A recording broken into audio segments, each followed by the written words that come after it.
Cucuron se réveille dans le calme du matin ensoleillé. On reconnaît la Provence à ce ciel si bleu et cette lumière si nette. À l'architecture aussi, des tuiles et des murs en pierre. La fontaine est là pour nous rafraîchir dès que le soleil se fait trop violent. Le Luberon offre toujours des villages charmants très bien préservés. Si les habitants ne sont pas légion dans les rues du village, c'est qu'ils se sont regroupés autour du bassin.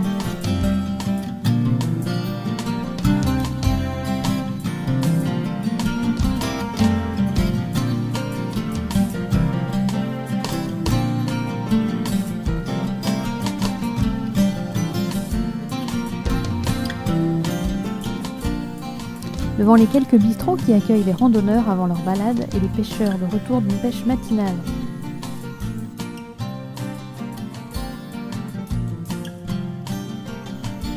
Le tout surveillé par cette maison bourgeoise cachée dans son parc. Justement pour la pêche, le mieux est encore de se rendre sur l'étang.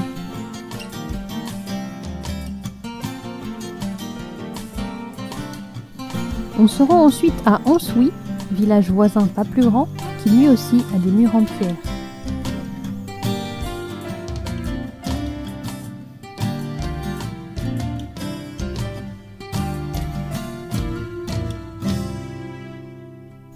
Une église, une jolie forteresse prise dans le vent au sommet de la colline, qui lui permet de voir arriver les assaillants de loin.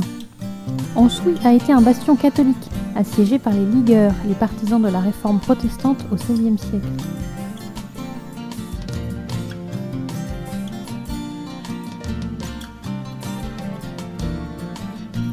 Une église se cache derrière ces hauts murs, malheureusement en manque de paroissiens. L'église conserve les reliques du comte Elzéar de Sabran et de sa femme, mort en odeur de sainteté au XIIIe siècle sur ces terres. Depuis, la propriété est restée dans la famille Sabran jusqu'à récemment.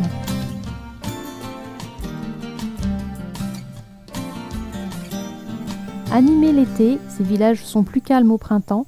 Il n'est pas toujours facile de vivre dans un cadre magnifique, éloigné des villes pour travailler, mettre les enfants à l'école ou juste croiser du monde. Ici, il n'y a que quelques commerçants et des chambres d'hôtes.